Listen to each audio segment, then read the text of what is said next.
हरे कृष्ण। ओम अज्ञानतिमिरान्धस्य ज्ञानाञ्जनशलाकया चक्षुरुन्मीलितं येन तस्मै श्रीगुरवे नमः। नमः ओं विष्णुपादाय कृष्णप्रेष्ठाय भूतले श्रीमते भक्तिवेदान्तस्वामिन्निति नामिने। नमस्ते सारस्वते देवे गौरवाणी प्रचारिणे निर्विशेष शून्यवादी पाश्चात्यदेशतारिणे। जय श्री कृष्ण चैतन्य प्रभु नित्यानंद श्री अद्वैत गदाधर श्रीवासादि गौर भक्त वृंद। हरे कृष्णा कृष्ण कृष्णा हरे हरे हरे राम राम राम हरे हरे।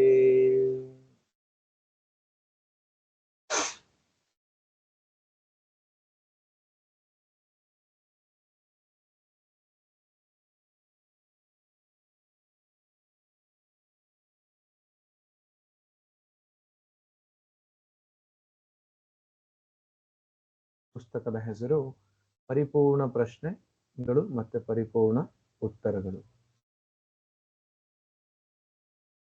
ಈ ಪುಸ್ತಕದಲ್ಲಿ ಸಂವಾದ ನಡೀತಾ ಇರೋದು ಎಸಿ ಭಕ್ತಿವೇದಾಂತ ಸ್ವಾಮಿ ಪ್ರಭುಪಾದರು, ಇಸ್ಕಾನ್ ಸಂಸ್ಥಾಪನಾಚಾರ್ಯರು, ಮತ್ತೆ ಬಾಬ್ ಕೋಹೆನ್ ಪಾಶ್ಚಾತ್ಯ ದೇಶದಿಂದ ಬಂದಂತಹ ಒಬ್ಬ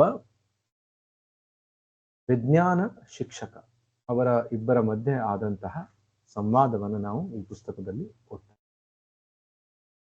ಪುಸ್ತಕದ ಈ ಭಾಗದಲ್ಲಿ, ಈ ಅಧ್ಯಾಯದಲ್ಲಿ 3 ಗುಣಗಳ ಬಗ್ಗೆ ಬಾಬ್ ಕೋಹೆನ್ ಅವರು ಕೇಳ್ತಾ ಇದ್ದಾರೆ. ಅದನ್ನೇ ಕಂಟಿನ್ಯೂ ಮಾಡ್ತಾ ಇದ್ದಾರೆ.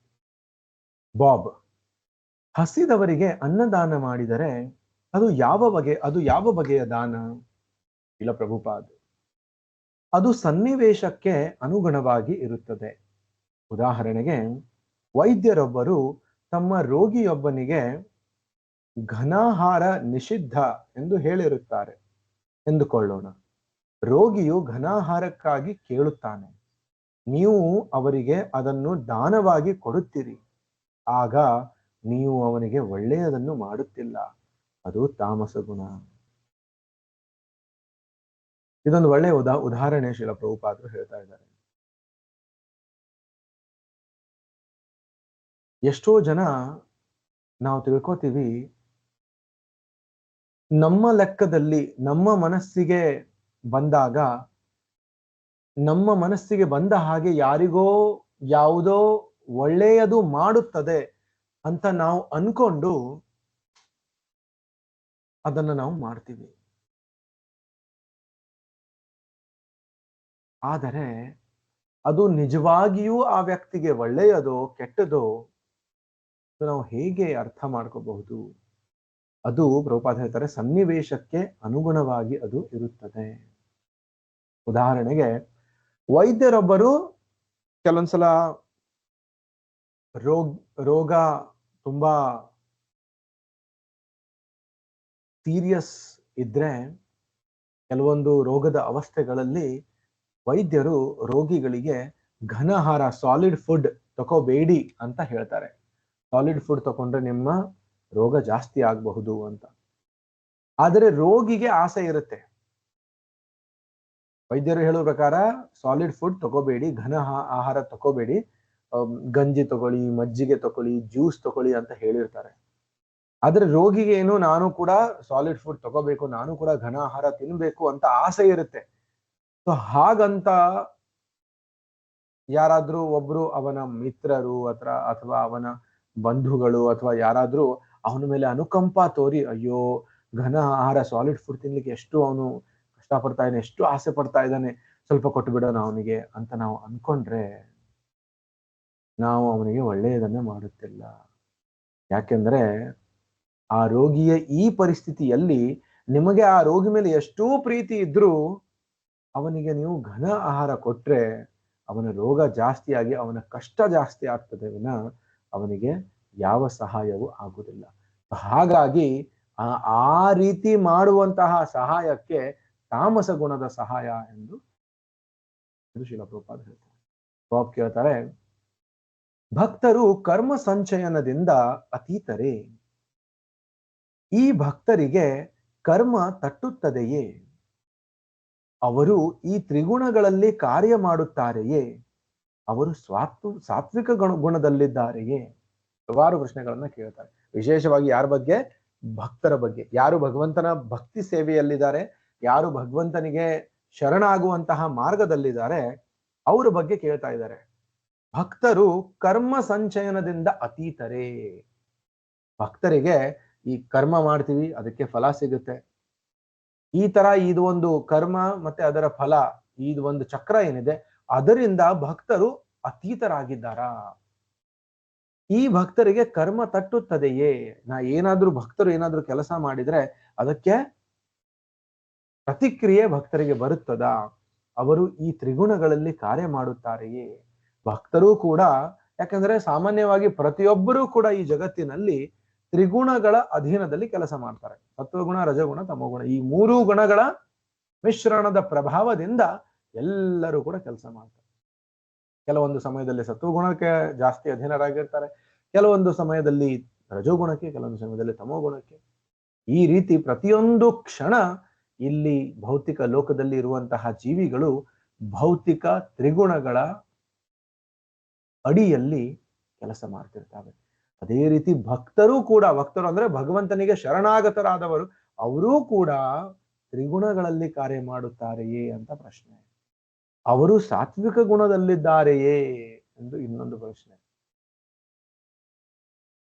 ಸತ್ವಗುಣದಲ್ಲಿ ಇದ್ದಾರೆಯೇ ಅವರು ಅಂತ ಇಲ್ಲ ಪ್ರಭುಪಾದ. ಅವರು ಸಾತ್ವಿಕ ಗುಣಕ್ಕಿಂತ ಉನ್ನತ ಸ್ಥಾನದಲ್ಲಿದ್ದಾರೆ.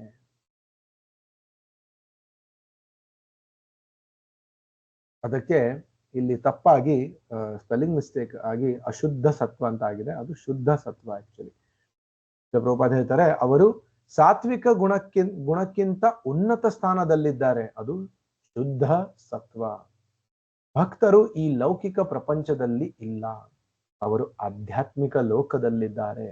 ಅದನ್ನು ಭಗವದ್ಗೀತೆಯಲ್ಲಿ ಹೀಗೆ ಹೇಳಿದೆ: ಮಾಂಚಯೋ ಅವ್ಯಭಿಚಾರೇಣ ಭಕ್ತಿ ಯೋಗೇನ ಸೇವತೆ ಸಗುಣಾನ್ ಸಮತೀತ್ಯೈತಾನ್ ಬ್ರಹ್ಮಭೂಯಾಯ ಕಲ್ಪತೆ. ಮಾಂಚಯೋ ಅವ್ಯಭಿಚಾರೇಣ.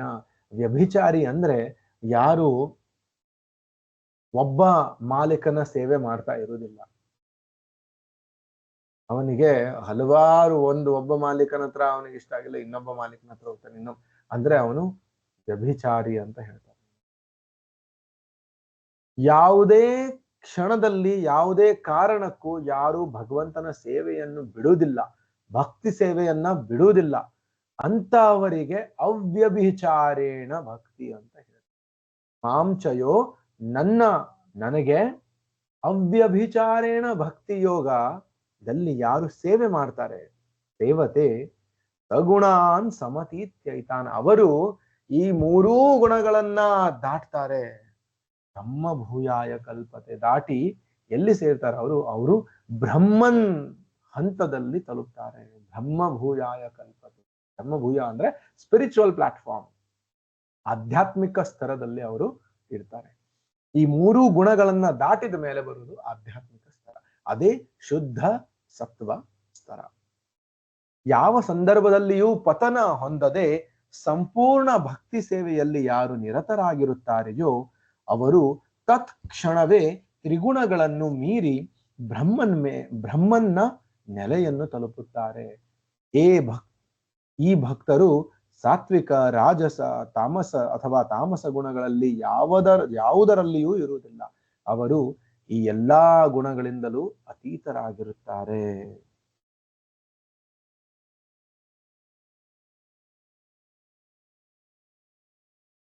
ಹಾಗಾದರೆ ನಮ್ಮ ಸ್ಥಾನ ಏನು? ನಾವು ಯಾವ ರೀತಿಯ ಭಕ್ತಿ ಸೇವೆ ಮಾಡ್ತಾ ಇದ್ದೀವಿ? ನಾವು ಒಂದು ವೇಳೆ ಕೃಷ್ಣ ಭಗವದ್ಗೀತೆ ಈ ಭಾಗದಲ್ಲಿ ಹೇಳಿದ ಹಾಗೆ ನಾವು ಒಂದು ವೇಳೆ ಅವ್ಯಭಿಚಾರೇಣ ಭಕ್ತಿ ಯೋಗದಲ್ಲಿ ಭಗವಂತನ ಸೇವೆ ಮಾಡ್ತಾ ಇದ್ರೆ ನಾವು ಕೂಡ ಗುಣಾತೀತರಾಗಿದ್ದೇವೆ. ಸಗುಣಾನ್ ಸಮತೀತ್ಯೈತಾನ್, ನಾವು ಕೂಡ ಸ್ಪಿರಿಚುವಲ್ ಪ್ಲಾಟ್ಫಾರ್ಮ್ ಅಲ್ಲಿ ಇದ್ದೀವಿ. ಆದ್ರೆ ನಾವು ಮಾಡ್ತಾ ಇದ್ದೀವ?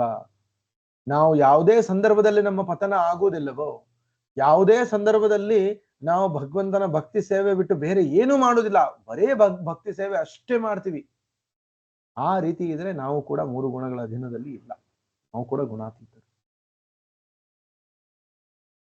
ಆದ್ರೆ ಅವ್ಯಭಿಚಾರೇಣ ಭಕ್ತಿ ಮಾಡ್ಲಿಕ್ಕೆ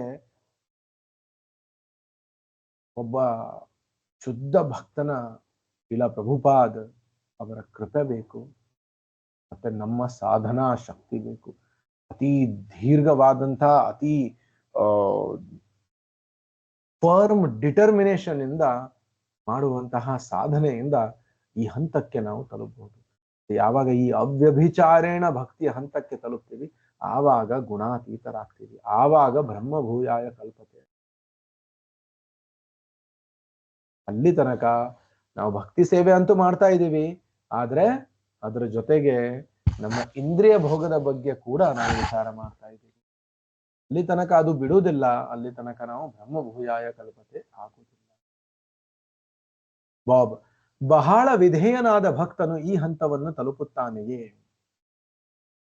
ಬಹಳ ವಿಧೇಯನಾದ ಅಂದ್ರೆ ಹೈಲಿ ಅಡ್ವಾನ್ಸ್ಡ್ ಡಿವೋಟಿ. ಇಲ್ಲ ಪ್ರಭುಪಾದ್, ಹೌದು ಭಕ್ತರು, ಅವರ ಹಾಗೆಯೇ ನೀವು ಭಕ್ತರಾಗಬಹುದು. ಬಾಬ್ಗೆ ಹೇಳ್ತಾ ಇದ್ದಾರೆ. ಯಾಕಂದ್ರೆ ಬಾಬ್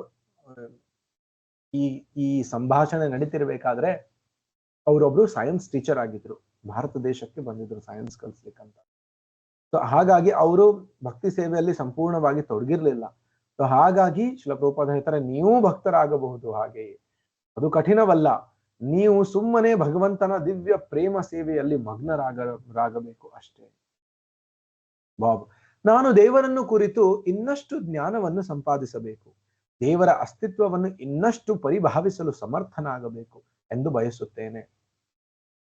ಏಕೆಂದರೆ ಅದಿಲ್ಲದೆ ಬದುಕಿಗೇನೂ ಅರ್ಥವಿಲ್ಲ ಎನ್ನುವುದು ಈ ಬಯಕೆಗೆ ಕಾರಣ.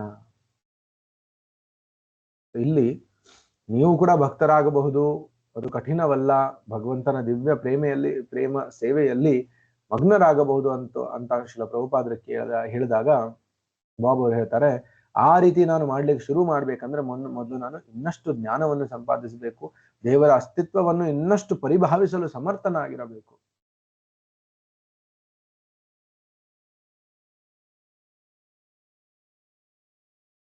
ಏಕೆಂದರೆ ಅದಿಲ್ಲದೆ ಬದುಕಿಗೇನು ಅರ್ಥವಿಲ್ಲ ಎನ್ನುವುದು ಈ ಬಯಕೆಗೆ ಕಾರಣ.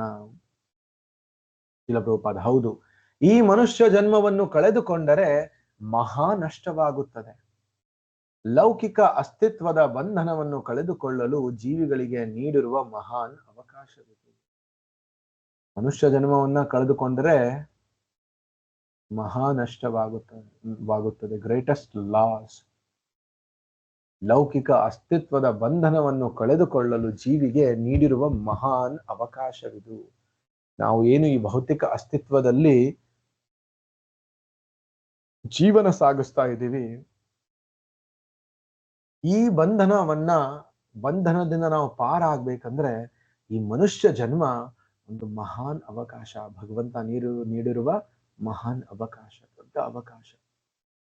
ಇದೇ ಮನುಷ್ಯ ಜನ್ಮದಲ್ಲಿ ನಾವು ನಮ್ಮನ್ನ ತಿಳ್ಕೊಂಡು, ಭಗವಂತನನ್ನ ತಿಳ್ಕೊಂಡು, ಭಗವಂತ ಮತ್ತೆ ನಮ್ಮ ಮಧ್ಯೆ ಇರುವಂತಹ ಸಂಬಂಧವನ್ನ ತಿಳ್ಕೊಂಡು, ಭಗವಂತ ಈ ಸೃಷ್ಟಿಯನ್ನ ಮಾಡುವಂತಹ ಉದ್ದೇಶ ಏನು ಎಂದು ತಿಳ್ಕೊಂಡು ಭಗವದ್ಧಾಮಕ್ಕೆ, ಈ ಪ್ರಪಂಚವನ್ನ ಶಾಶ್ವತವಾಗಿ ಬಿಟ್ಟು ಈ ಜನ್ಮ ಮೃತ್ಯು ಚಕ್ರದ ಈ ಒಂದು ಜನ್ಮ ಮೃತ್ಯು ಜರಾ ವ್ಯಾಧಿ ಅನ್ನುವಂತಹ ಈ ಚಕ್ರದಿಂದ ಸಂಪೂರ್ಣವಾಗಿ ಪಾರಾಗಿ ಶಾಶ್ವತವಾಗಿ ಭಗವಂತನ ಸ್ಥಾನದಲ್ಲಿ ನಾವು ನೆಲೆಗೊಳ್ಳಬೇಕು. ಇದು ಜೀವನದ ಯಶಸ್ಸು, ನಿಜವಾದ ಯಶಸ್ಸು. ಬಾಬ್, ಇಷ್ಟೆಲ್ಲಾ ಪ್ರಶ್ನೆಗಳನ್ನು ಕೇಳಲು ಸಾಧ್ಯವಾದದ್ದಕ್ಕೆ ನನ್ನಲ್ಲಿ ಕೃತಜ್ಞತಾ ಭಾವ ಮೂಡುತ್ತಿದೆ. ಇಲ್ಲ ಪ್ರಭುಪಾದ್, ಹೌದು, ನೀವು ಇನ್ನೂ ಹೆಚ್ಚು ಹೆಚ್ಚು ಅರಿಯಬಹುದು ಬಾಬ್, ಆದರೆ ಇನ್ನೂ ನಾನು ಮನೆಯೊಡನೆ ಸಂಪರ್ಕ ಇರಿಸಿಕೊಂಡಿದ್ದೇನೆ, ಮದುವೆ ನಿಶ್ಚಯವಾಗಿದೆ.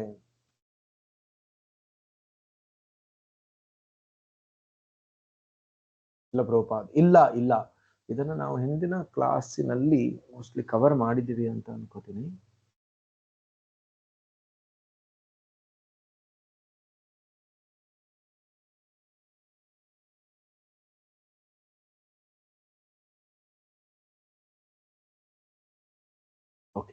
ಇಲ್ಲ, ಎಷ್ಟೋ ಮದುವೆಗಳಾಗಿವೆ. ಶ್ಯಾಮಸುಂದರರ ಕಡೆ ತೋರಿಸುತ್ತಾ ಅವರು ಮದುವೆಯಾಗಿದ್ದಾರೆ.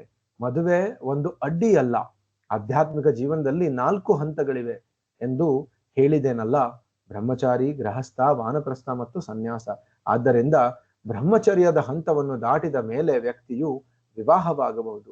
ಅದೇನು ಕಡ್ಡಾಯವಲ್ಲ. ವ್ಯಕ್ತಿಯು ಬೇಕಾದರೆ ಅಜೀವ ಪರ್ಯಂತ ನೈಷ್ಠಿಕ ಬ್ರಹ್ಮಚಾರಿ ಆಗಿರಬಹುದು. ಆದರೆ ಬ್ರಹ್ಮಚಾರಿಯಾದವನು ವಿವಾಹ ಆಗಬಹುದು. ವಿವಾಹದ ಹಂತದ ಅನಂತರ ವಾನಪ್ರಸ್ಥ ಆಶ್ರಮವಿದೆ.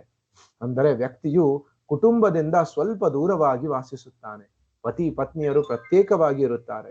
ಆ ಸಮಯದಲ್ಲಿ ಕಾಮಜೀವನ ಇರುವುದಿಲ್ಲ. ಅನಂತರ ಅವನು ಸಂಪೂರ್ಣ ವಿರಕ್ತನಾದ ಮೇಲೆ, ಕುಟುಂಬ ಜೀವನದಿಂದ ವಿಮುಖನಾದ ಮೇಲೆ ಸನ್ಯಾಸವನ್ನು ಸ್ವೀಕರಿಸುತ್ತಾನೆ. ಅಂದರೆ ಹೆಂಡತಿಯನ್ನು ಸಂಪೂರ್ಣವಾಗಿ ಮರೆಯಬೇಕೆಂದೇ? ಪ್ರಭುಪಾದ: ಹೌದು, ಮರೆಯಲು ಪ್ರಯತ್ನ ಮಾಡಿದರೆ ಮರೆಯುವುದೇನೂ ಕಷ್ಟವಿಲ್ಲ. ಕಣ್ಣಿಂದ ದೂರವಾದರೆ ಮನಸ್ಸಿನಿಂದಲೂ ದೂರ. ಎಲ್ಲರೂ ನಗುತ್ತಾರೆ. ನನಗೆ ಹೆಂಡತಿ, ಮಕ್ಕಳು, ಮೊಮ್ಮಕ್ಕಳು ಮುಂತಾದವರೆಲ್ಲ ಇಲ್ಲವೇ ಹಾಗೆ. ಆದರೆ ಕಣ್ಣಿಂದ ದೂರವಾದರೆ ಮನಸ್ಸಿನಿಂದಲೂ ದೂರ ಅಷ್ಟೇ. ಹೀಗೆ ವಾನಪ್ರಸ್ಥ, ಸನ್ಯಾಸ ಎಲ್ಲವನ್ನೂ ವೈದಿಕ ಪದ್ಧತಿಯಲ್ಲಿ ಸೊಗಸಾಗಿ ವ್ಯವಸ್ಥೆಗೊಳಿಸಲಾಗಿದೆ. ಅಧ್ಯಾಯ 5.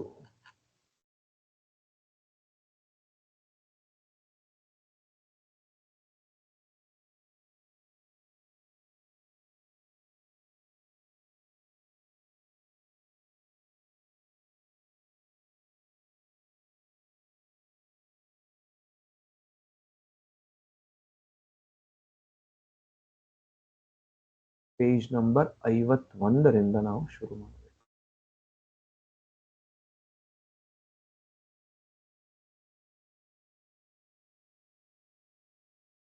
ಬಾಬ್: ಕಬ್ಬಿಣದ ಸರಳನ್ನು ಬೆಂಕಿಯಲ್ಲಿಡುವುದೇ? ಶಿಲಪ್ರಭುಪಾದ್: ಹೌದು, ಅದು ಬೆಂಕಿಯಾಗುತ್ತದೆ. ಬಾಬ್: ಹೌದು. ಶಿಲಪ್ರಭುಪಾದ್: ಕಬ್ಬಿಣವಾಗಿದ್ದರೂ?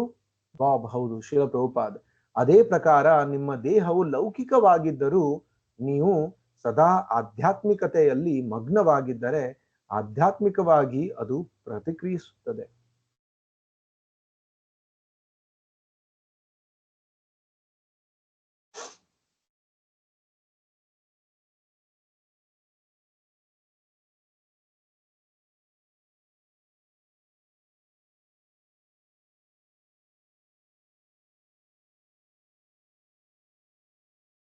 ಅದೇ ಪ್ರಕಾರ ನಿಮ್ಮ ದೇಹವು ಲೌಕಿಕವಾಗಿದ್ದರೂ ನೀವು ಸದಾ ಆಧ್ಯಾತ್ಮಿಕತೆಯಲ್ಲಿ ಮಗ್ನವಾಗಿದ್ದರೆ ಆಧ್ಯಾತ್ಮಿಕವಾಗಿ ಅದು ಪ್ರತಿಕ್ರಿಯಿಸುತ್ತದೆ. ಇದು ಇಲ್ಲಿ ಈ ಒಂದು ಕಬ್ಬಿಣದ ಒಂದು ರಾಡ್ ಅನ್ನ ತಕೊಂಡು ಬೆಂಕಿಯಲ್ಲಿ ಇಟ್ಟರೆ ಹೇಗೆ ಸ್ವಲ್ಪ ಸಮಯದಲ್ಲಿ ಆ ಬೆಂಕಿಯ ಪ್ರಭಾವದಿಂದ ಆ ಕಬ್ಬಿಣವೂ ಕೂಡ ಬೆಂಕಿಯ ತರ ವರ್ತನೆ ಮಾಡುತ್ತದೋ, ಆ ಕಬ್ಬಿಣದಲ್ಲೂ ಕೂಡ ಸುಡುವಂತಹ ಶಕ್ತಿ ಬರ್ತದೋ, ಅದೇ ಪ್ರಕಾರ ನಮ್ಮ ದೇಹವನ್ನ ನಾವು ಆಧ್ಯಾತ್ಮಿಕತೆಯಲ್ಲಿ ತೊಡಗಿಸಿದರೆ, ಆಧ್ಯಾತ್ಮಿಕ ಚಟುವಟಿಕೆಯಲ್ಲಿ ತೊಡಗಿಸಿದರೆ ನಮ್ಮ ದೇಹವು ಕೂಡ ಆಧ್ಯಾತ್ಮಿಕ ಆಗ್ತದೆ. ಅದೇ ಉದಾಹರಣೆ, ಕಬ್ಬಿಣದ ಸರಳು ಕೆಂಪಗೆ ಕಾದಿದ್ದಾಗ ಎಲ್ಲಿ ಮುಟ್ಟಿದರೂ ಸುಡುತ್ತದೆ. ಅದು ಬೆಂಕಿಯ ಗುಣವನ್ನೇ ಹೊಂದಿರುತ್ತದೆ. ಹಾಗೆಯೇ ನೀವು ಸದಾ ಕೃಷ್ಣ ಪ್ರಜ್ಞೆಯಲ್ಲಿದ್ದರೆ ನೀವು ಆಧ್ಯಾತ್ಮಿಕಗೊಳ್ಳುತ್ತೀರಾ, ನೀವು ಆಧ್ಯಾತ್ಮಿಕವಾಗಿ ಪರಿವರ್ತಿಸುತ್ತೀರಾ. ಲೌಕಿಕ ಆಸೆಗಳೆಲ್ಲ ಹುಡುಗುತ್ತವೆ. ಬಾಬ್: ಇದನ್ನು ನಾನು ಹೇಗೆ ಸಾಧಿಸಬಹುದು? ಶಿಲಪ್ರಭುಪಾದ: ಇದೇ ವಿಧಾನ ಇವರೆಲ್ಲಾ ಮಾಡುತ್ತಿದ್ದಾರೆ ನೋಡಿ.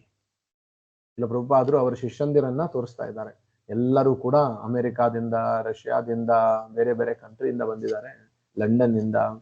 ಮತ್ತೆ ಎಲ್ಲರೂ ಕೂಡ ಧೋತಿ ಉಟ್ಕೊಂಡಿದ್ದಾರೆ, ಮಹಿಳೆಯರು ಸಾರಿ ಉಟ್ಕೊಂಡಿದ್ದಾರೆ, ಪುರುಷರು ತಲೆಯನ್ನ ಮುಂಡನ ಮಾಡಿ ಶಿಖಾ ಇಟ್ಕೊಂಡಿದ್ದಾರೆ, ಕಂಠಿಮಾಲ ಇಟ್ಕೊಂಡಿದ್ದಾರೆ, ತಿಲಕ ಧರಿಸಿದ್ದಾರೆ, ಶುದ್ಧವಾಗಿ ಸ್ನಾನ ಮಾಡಿಕೊಂಡು ಭಗವಂತನ ಸೇವೆಯಲ್ಲಿ ತೊಡಗಿದ್ದಾರೆ. ಅದನ್ನ ತೋರಿಸ್ತಾ ಇದ್ದಾರೆ ಶಿಲಪ್ರಭುಪಾದರು. ಇದೇ ವಿಧಾನ ಇವರೆಲ್ಲಾ ಮಾಡುತ್ತಿದ್ದಾರೆ ನೋಡಿ. ಈ ತರುಣರನ್ನು ನೀವು ನೋಡಿದ್ದೀರಿ. 6 ಜನ ತರುಣರು ಇಂದು ದೀಕ್ಷೆ ತೆಗೆದುಕೊಂಡಿದ್ದಾರೆ. ಆವತ್ತಿನ ದಿನ 6 ಜನರು ದೀಕ್ಷೆ ತಗೊಂಡಿದ್ರು. ಅದು ಬಹಳ ಸುಲಭ. ನೀವು 4 ನಿರ್ಬಂಧನ ನಿಯಮಗಳನ್ನು ಅನುಸರಿಸಬೇಕು. ಈ ಜಪಮಾಲೆ ಹಿಡಿದು ಜಪ ಮಾಡಬೇಕು, ಬಹಳ ಸುಲಭ. ಜಪಮಾಲೆ ತೋರಿಸಿ ಶಿಲಪ್ರಭುಪಾದ ಹೇಳ್ತಾರೆ, ಈ ಜಪಮಾಲೆ ಹಿಡಿದು ಭಗವಂತನ ನಾಮಸ್ಮರಣೆ ಮಾಡಬೇಕು ಅಂತ. ಬಾಬ್: ಸರಿ, ಆದರೆ ನಾನು ಬಿಹಾರಕ್ಕೆ ಹಿಂದಿರುಗಿ ಅಲ್ಲಿ ನನ್ನ ಶೈಲಿಯಲ್ಲಿ ಜೀವಿಸುವಾಗ ಈ ಎಲ್ಲಾ ನಿರ್ಬಂಧನ ನಿಯಮಗಳನ್ನು ಅನುಸರಿಸಿದರೆ ಈಗ ಕೆಲವನ್ನು ಅನುಸರಿಸುತ್ತೇನೆ, ಎಲ್ಲಾ ಆಗಲಾರದು. ಶಿಲಪ್ರಭುಪಾದ್ ಕೆಲವು ಅಂದರೆ ಬಾಬ್, ಕೆಲವು ಶಿಲಪ್ರಭುಪಾದ್ ಅಂದ್ರೆ ಶಿಲಪ್ರಭುಪಾದರು ಬಹಳಷ್ಟು ನಿಯಮಗಳನ್ನ ಹೇಳ್ತಾ ಇದ್ದಾರೆ. ಬಾಬ್ ಹೇಳ್ತಾ ಇದ್ದಾನೆ ಇವೆಲ್ಲವನ್ನು ನಾನು ಬಿಹಾರಕ್ಕೆ, ಅಂದ್ರೆ ಅವನು ವರ್ಕ್ ಮಾಡ್ತಾ ಕೆಲಸ ಮಾಡ್ತಾ ಇದ್ದದ್ದು ಬಿಹಾರದಲ್ಲಿ. ಈಗ ಮಾಯಾಪುರ್ ಅಂದ್ರೆ ವೆಸ್ಟ್ ಬೆಂಗಾಲ್ ಇಂದ ಬಿಹಾರಕ್ಕೆ ಹೋಗ್ತಾನೆ. ಅಲ್ಲಿ ಹೋದ್ಮೇಲೆ ಮತ್ತೆ ಅವನ ದಿನಚರಿ ಬೇರೆ ಇರ್ತದೆ. ಅಲ್ಲಿ ನಾನು ಎಲ್ಲವನ್ನ ಪಾಲನೆ ಮಾಡ್ಲಿಕ್ಕೆ ಸಾಧ್ಯ ಆಗ್ಲಿಕ್ಕಿಲ್ಲ ಅಂತ ಬಾಬ್ ಹೇಳ್ತಾ ಇದ್ದಾರೆ. ಇಲ್ಲಿ ಶಿಲಪ್ರಭುಪಾದ್ ಹೇಳ್ತಾರೆ ಇಲ್ಲಿ ಇರುವುದೇ ನಾಲ್ಕು ನಿರ್ಬಂಧನ ನಿಯಮಗಳು, ಇರುವುದೇ 4 ನಿಯಂತ್ರಕ ತತ್ವಗಳು. ಕೆಲವು ಎಂದರೆ 3 ಅಥವಾ 2 ಅಂತ ಶಿಲಪ್ರಭುಪಾದರು ಕೇಳ್ತಾರೆ. ಈ 4ರಲ್ಲಿ ನೀವು ಕೆಲವೇ ಪಾಲನೆ ಮಾಡ್ತೀನಿ ಅಂದ್ರೆ 3 ಪಾಲನೆ ಮಾಡ್ತೀರಾ ಅಥವಾ 2 ಪಾಲನೆ ಮಾಡ್ತೀರಾ? ಬಾಬ್ 2 ಅಥವಾ 3 ಶಿಲಪ್ರಭುಪಾದ್. ಇನ್ನೊಂದು ಏಕಿಲ್ಲ? ಬಾಬ್ ಇಲ್ಲ ಈಗ 1 ಅಥವಾ 2 ಅನುಸರಿಸುತ್ತೇನೆ. ಶಿಲಪ್ರಭುಪಾದ್ ನಗುತ್ತಾ ಉಳಿದ 3 ಏಕಿಲ್ಲ? ಅದರಲ್ಲೇನು ಕಷ್ಟ? ಈಗ ಯಾವುದನ್ನು ನೀವು ಅನುಸರಿಸುತ್ತೀರಿ? ಬಾಬ್ ಈಗ ಯಾವುದನ್ನು ಅನುಸರಿಸುತ್ತೀರಿ ಅಂದಿರಾ? ನಾನು ಈಗ ಬಹುತೇಕ ಸಸ್ಯಾಹಾರಿಯಾಗಿದ್ದೇನೆ.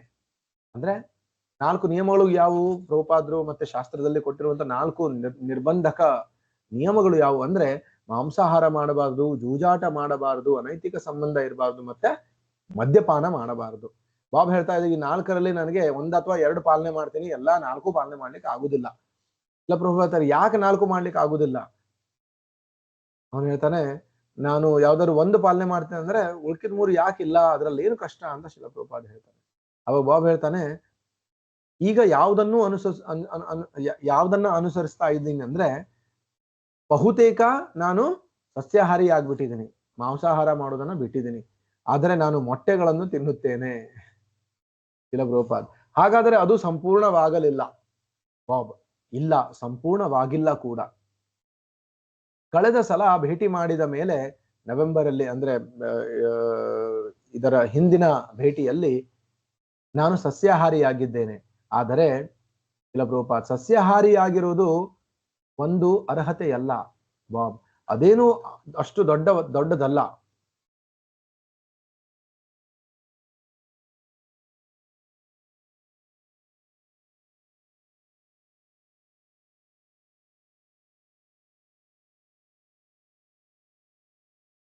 ಅದೇನು ಅಷ್ಟು ದೊಡ್ಡದಲ್ಲ ಶಿಲಪ್ರಭುಪಾದ್. ಪಾರಿವಾಳ ಸಸ್ಯಾಹಾರಿ, ಕೋತಿನೂ ಸಸ್ಯಾಹಾರಿ, ಅತ್ಯಂತ ಕ್ಷುದ್ರ ಜಂತು ಕೂಡ ಸಸ್ಯಾಹಾರಿ. ಅಂದ್ರೆ ಎಷ್ಟೋ ಜನ ತುಂಬಾ ಜಂಬ ಪಡ್ತಾರೆ, ನಾನು ಸಸ್ಯಾಹಾರಿ, ನಾನು ವೇಗನ್ ಅಂತ ಇನ್ನೊಂದು ಹೊಸದು ಕಾನ್ಸೆಪ್ಟ್ ಬಂದಿದೆ. ಈ ರೀತಿ ನಾನು ಪ್ರಾಣಿ ಹಿಂಸೆ ಮಾಡುವುದಿಲ್ಲ, ನಾನು ವೆಜಿಟೇರಿಯನ್ ಅಂತ ಹೇಳಿ ತುಂಬಾ ಇದು ಮಾಡ್ತಾರೆ. ಆದ್ರೆ ಬರೀ ವೆಜಿಟೇರಿಯನ್ ಆಗುವುದೇ ಒಂದು ದೊಡ್ಡ ಅರ್ಹತೆ ಅಲ್ಲ. ಹಾಗೆ ನೋಡಿದ್ರೆ ಪ್ರಾಣಿಗಳು ಎಷ್ಟೊಂದು ವೆಜಿಟೇರಿಯನ್ಸ್ ಇದಾವೆ. ಪಾರಿವಾಳ ವೆಜಿಟೇರಿಯನ್ ಇದೆ, ಕೋತಿ ಕೂಡ ವೆಜಿಟೇರಿಯನ್ ಇದೆ. ಬಾಬ್ ಸರಿ ಶಿಲಪ್ರಭುಪಾದ್, ಕೋತಿ ಸಸ್ಯಾಹಾರಿ.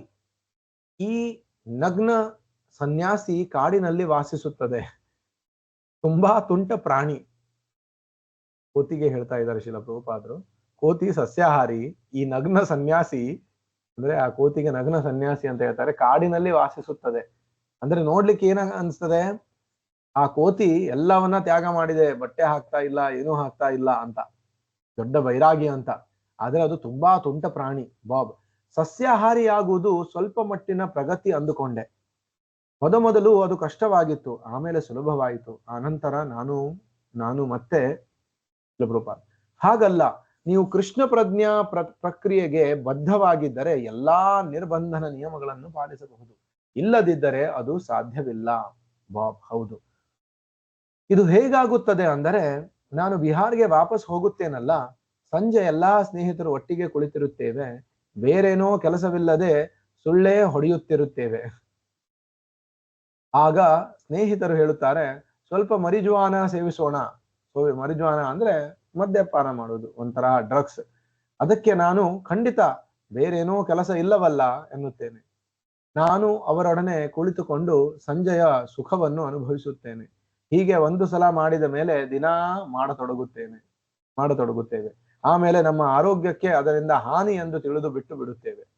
ಆದರೂ ಆಗೀಗ ನಾವು ಶಿಲ ಪ್ರಭುಪಾದ್, ನೀವು ನಮ್ಮೊಡನೆ ವಾಸ ಮಾಡಬೇಕು, ಆಗ ನಿಮ್ಮ ಸ್ನೇಹಿತರು ಮರಿಜುವಾನ ಸೇವಿಸೋಣವೇ ಎನ್ನುವುದಿಲ್ಲ. ಬಾಬ್ ನಗುತ್ತಾರೆ. ಅಂದ್ರೆ ಹೋಗಿ ಮರಳಿ ಹೋಗಿ ಅವರ ಸ್ನೇಹಿತರ ಜೊತೆ ಕೂತ್ಕೊಂಡ್ರೆ ಸ್ನೇಹಿತರು ಹೇಳ್ತಾರೆ ಮರಿಜುವಾನ ತಗೊಳ್ಳೋಣ ಅಂತ, ಡ್ರಗ್ಸ್ ತಗೊಳ್ಳೋಣ ಅಂತ. ಆದ್ರೆ ನೀವು ನಮ್ ಜೊತೆ ವಾಸ ಮಾಡಿ, ನಿಮಗೆ ಆತರ ಯಾರು ಹೇಳುದಿಲ್ಲ. ಭಕ್ತರ ಸಂಘದಲ್ಲಿ ಇರಿ. ಜನರಿಗೆ ನಮ್ಮೊಡನೆ ಬೆರೆಯುವ ಅವಕಾಶ ಕೊಡುವುದಕ್ಕಾಗಿ ನಾವು ಹೊಸ ಹೊಸ ಕೇಂದ್ರಗಳನ್ನು ಆರಂಭಿಸುತ್ತಿದ್ದೇವೆ. ನಾವು ಯಾಕೆ ಇಷ್ಟೊಂದು ಭೂಮಿಯನ್ನು ತೆಗೆದುಕೊಂಡಿದ್ದೇವೆ? ಈ ಆ ಮಾಯಾಪುರದಲ್ಲಿ ಎಲ್ಲಿ ಕೂತ್ಕೊಂಡು ಈ ಸಂಭಾಷಣೆ ನಡೀತಾ ಇದೆ, ಅಲ್ಲಿ ಪ್ರಭುಪಾದರು ಹೇಳ್ತಾ ಇದ್ದಾರೆ, ನಾವು ಇಷ್ಟು ದೊಡ್ಡ ಜಾಗವನ್ನ ಯಾಕೆ, ಭೂಮಿಯನ್ನು ಯಾಕೆ ತೆಗೆದುಕೊಂಡಿದ್ದೇವೆ? ಯಾರಿಗೆ ತೀವ್ರವಾದ ಆಕಾಂಕ್ಷೆ ಇರುತ್ತದೋ ಅವರು ಬಂದು ನಮ್ಮೊಡನೆ ವಾಸಿಸುತ್ತಾರೆ. ಸಂಘ ಬಹಳ ಪ್ರಭಾವಶಾಲಿ. ಮದ್ಯಪಾನಿಗಳ ಸಂಘ ಮಾಡಿದರೆ ನೀವು ಪಾನಿಗಳಾಗುತ್ತೀರಿ. ಸಾಧುಗಳ ಸಂಘ ಮಾಡಿದರೆ ನೀವು ಸಾಧು ಆಗುತ್ತೀರಿ. ರಾಮಸುಂದರ ಅಂತ ಪ್ರಭುಪಾದರ ಶಿಷ್ಯ ಹೇಳ್ತಾರೆ.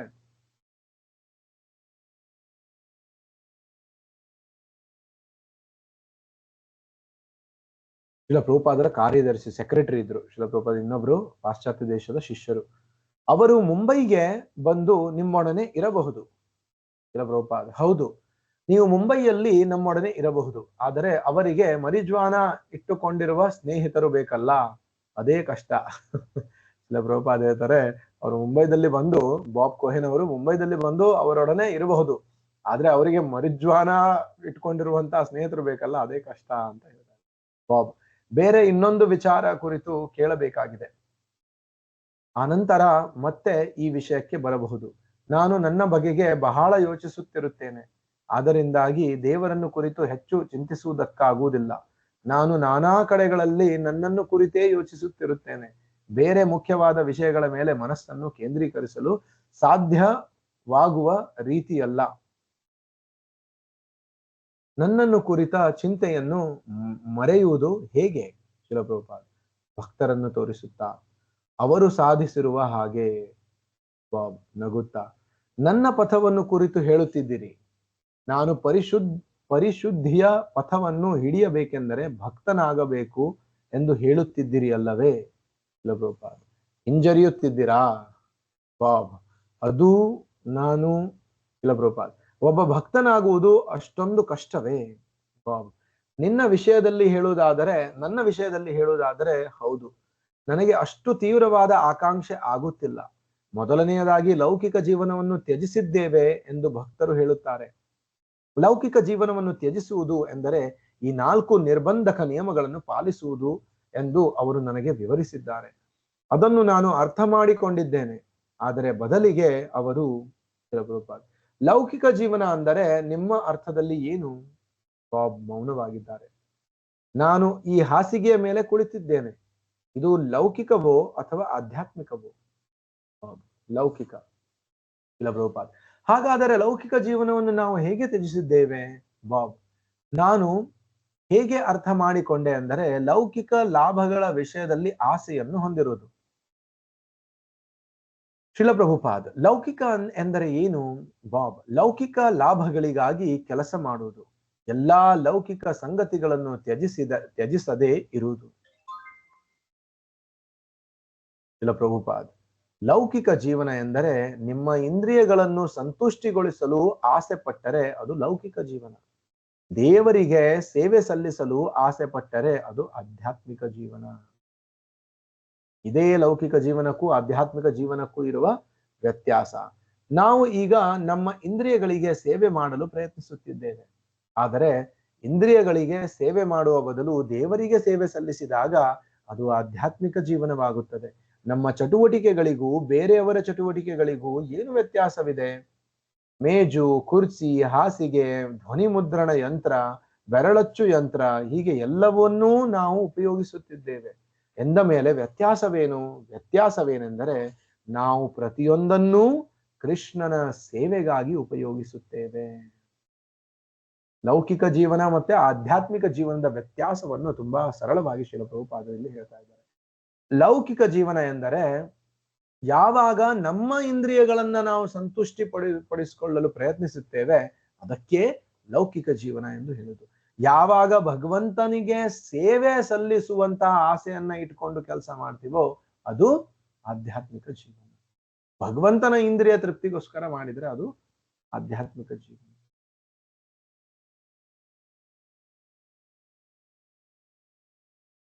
ಆತ್ಮೇಂದ್ರಿಯ ತೃಪ್ತಿ ವಾಂಛ ಧರೆ ನಾಮ್ ಕಾಮ್, ಕೃಷ್ಣೇಂದ್ರಿಯ ತೃಪ್ತಿ ವಾಂಛ ಧರೆ ಪ್ರೇಮ್ ನಾಮ್. ಪ್ರೇಮ ಮತ್ತೆ ಕಾಮ ಇದೇ ಆಧ್ಯಾತ್ಮಿಕ ಜೀವನ ಮತ್ತೆ ಲೌಕಿಕ ಜೀವನ. ಆಧ್ಯಾತ್ಮಿಕ ಜೀವನ ಅಂದ್ರೆ ಪ್ರೇಮ, ಲೌಕಿಕ ಜೀವನ ಅಂದ್ರೆ ಕಾಮ. ಕಾಮ ಅಂದ್ರೆ ತನ್ನ ಇಂದ್ರಿಯಗಳನ್ನು ತೃಪ್ತಿಪಡಿಸುವುದು, ಪ್ರೇಮ ಅಂದ್ರೆ ಕೃಷ್ಣೇಂದ್ರಿಯ ತೃಪ್ತಿ ವಾಂಛ, ಕೃಷ್ಣನ ಇಂದ್ರಿಯಗಳನ್ನು ತೃಪ್ತಿ. ಬಾಬ್ ಇಂದ್ರಿಯಕ ಸಂತೋಷಗಳನ್ನು ತೊರೆದು ಅವುಗಳ ಸ್ಥಾನದಲ್ಲಿ ಆಧ್ಯಾತ್ಮಿಕ ರೀತಿಯ ಸಂತೋಷಗಳನ್ನು ಅನುಭವಿಸುತ್ತಿರುವುದಾಗಿ ಭಕ್ತರು ಹೇಳಿದ್ದಾರೆ. ಆದರೆ ನನಗೆ ಇದು ಅನುಭವಕ್ಕೆ ಬಂದಿಲ್ಲ. ಶ್ರೀಲ ಪ್ರಭುಪಾದ, ಕೃಷ್ಣನನ್ನು ಸಂತುಷ್ಟಗೊಳಿಸಲು ನೀವು ಆಸೆ ಪಟ್ಟಾಗ ಆಧ್ಯಾತ್ಮಿಕ ಸಂತೋಷಗಳು ಬರುತ್ತವೆ. ಇದೇ ಆಧ್ಯಾತ್ಮಿಕ ಸಂತೋಷ. ಉದಾಹರಣೆಗೆ ಮಗುವಿಗೆ ಊಟ ಮಾಡಿಸಿದಾಗ ತಾಯಿಗೆ ಬಹಳ ಸಂತೋಷವಾಗುತ್ತದೆ. ಅವಳು ತಿನ್ನುವುದಿಲ್ಲ, ಆದ್ರೆ ಅವಳ ಮಗು ಚೆನ್ನಾಗಿ ಊಟ ಮಾಡುತ್ತಿರುವುದನ್ನು ನೋಡಿದರೆ ಅವಳಿಗೆ ಸಂತುಷ್ಟಿಯಾಗುತ್ತದೆ. ಬಾಬ್. ಹಾಗಾದರೆ ಆಧ್ಯಾತ್ಮಿಕ ಸಂತೋಷವೆಂದರೆ ದೇವರನ್ನು ಸಂತುಷ್ಟಿಗೊಳಿಸುವುದು. ಶ್ರೀಲ ಪ್ರಭುಪಾದ, ಆಧ್ಯಾತ್ಮಿಕ ಸಂತೋಷವೆಂದರೆ ಕೃಷ್ಣನ ಸಂತೋಷ. ಬಾಬ್. ಕೃಷ್ಣನನ್ನು ಸಂತುಷ್ಟಿಗೊಳಿಸುವುದು. ಶ್ರೀಲ ಪ್ರಭುಪಾದ, ಹೌದು. ಲೌಕಿಕ ಸಂತೋಷವೆಂದರೆ ಇಂದ್ರಿಯಗಳ ಸಂತೋಷ ಅಷ್ಟೇ. ಇದೇ ವ್ಯತ್ಯಾಸ. ನೀವು ಕೇವಲ ಕೃಷ್ಣನನ್ನು ಸಂತುಷ್ಟಿಗೊಳಿಸಲು ಪ್ರಯತ್ನಿಸಿದರೆ ಸಾಕು, ಅದೇ ಆಧ್ಯಾತ್ಮಿಕ ಸಂತೋಷ. ಇದನ್ನು ಕುರಿತು ನಾನು ಹೀಗೆ ಯೋಚನೆ ಮಾಡಿದೆ. ದೇವರನ್ನು ಸಂತುಷ್ಟಿಗೊಳಿಸುವ ನನ್ನ ಯೋಚನೆ ಎಂದರೆ, ಶ್ರೀಲ ಪ್ರಭುಪಾದ್, ದೇವರನ್ನು ಸಂತುಷ್ಟಿಗೊಳಿಸಲು ನಿಮ್ಮದೇ ಆದ ವಿಧಾನಗಳನ್ನು ನೀವೇ ತಯಾರಿಸಬೇಡಿ. ಈಗ ನಾನು ನಿಮ್ಮನ್ನು ಸಂತೋಷಗೊಳಿಸಬೇಕು ಎಂದುಕೊಳ್ಳೋಣ. ಆಗ ನಾನು ನಿಮಗೆ ಹೇಗೆ ಸೇವೆ ಸಲ್ಲಿಸೋಣ ಎಂದು ಕೇಳುತ್ತೇನೆ. ಈಗ ಯಾರಾದ್ರೂ ಸೇವೆ ಮಾಡ್ಬೇಕಂದ್ರೆ ನಿಮ್ಮ ಸೇವೆ ನಾನು ಹೇಗೆ ಮಾಡಲಿ ಅಂತ ಅವರಿಗೆ ಕೇಳಬೇಕು. ಅವರಿಗೆ ಯಾವ ರೀತಿ ಸೇವೆ ಬೇಕು ಆ ರೀತಿ ಮಾಡಿದ್ರೆ ಅವರಿಗೆ ಸಂತುಷ್ಟಿ ಆಗುತ್ತೆ. ನನಗೆ ಮನಸ್ಸಿಗೆ ಬಂದಾಗೆ ಅವರಿಗೆ ಈ ತರ ಸೇವೆ ಮಾಡಿದ್ರೆ ಈ ತರ ಖುಷಿ ಆಗ್ಬೋದು, ಆ ತರ ಸೇವೆ ಮಾಡಿದ್ರೆ ಆ ತರ ಖುಷಿ ಆಗ್ಬೋದು ಅಂತ ನನ್ನ ಮನಸ್ಸಿಗೆ ಅನ್ಕೊಂಡಂಗೆ ನಾನು ಸೇವೆ ಮಾಡಿದ್ರೆ ಅದು ಸರಿಯಾದ ಸೇವೆ ಅಲ್ಲ.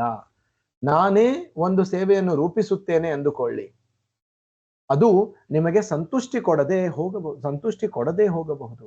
ನನಗೆ ಒಂದು ಲೋಟ ನೀರು ಬೇಕು ಅಂದುಕೊಳ್ಳಿ, ಸ್ವಾಮೀಜಿ ಅವರಿಗೆ ಒಂದು ಲೋಟ ಹಾಲು, ಬಿಸಿ ಹಾಲು ಕೊಟ್ಟರೆ ಬಹಳ ಸಂತೋಷವಾಗಬಹುದು ಎಂದು ನೀವು ಊಹಾಪೋಹ ಮಾಡಿದರೆ ಅದು ನನಗೆ ಸಂತುಷ್ಟಿ ಉಂಟು ಮಾಡುವುದಿಲ್ಲ.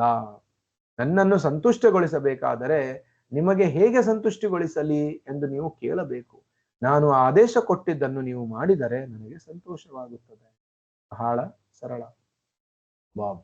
ಹಾಗಾದರೆ ಕೃಷ್ಣನನ್ನು ಸಂತುಷ್ಟಗೊಳಿಸಬೇಕಾದರೆ ಭಕ್ತನಾಗಬೇಕು ಎಂದಾಯಿತು. ಶ್ರೀಲ ಪ್ರಭುಪಾದ, ಸದಾ ಕೃಷ್ಣನಿಗೆ ಸಂತುಷ್ಟಿ ಮಾಡುತ್ತಿರುವವನೇ ಭಕ್ತ.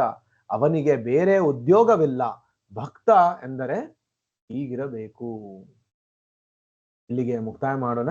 ಇದನ್ನ 57ನೇ ಪೇಜ್ನಿಂದ ಮುಂದಿನ ಕ್ಲಾಸಲ್ಲಿ ಕಂಟಿನ್ಯೂ ಮಾಡೋಣ. ಎಲ್ಲರಿಗೂ ಧನ್ಯವಾದಗಳು. ವಿಶ್ವಗುರು ಶ್ರೀಲ ಪ್ರಭುಪಾದ ಕೀ ಜಯ. ನಿತಾಯ್ ಗೌರ್ ಪ್ರೇಮಾನಂದೇ. ಹರಿ ಹರಿ ಬೋಲ್.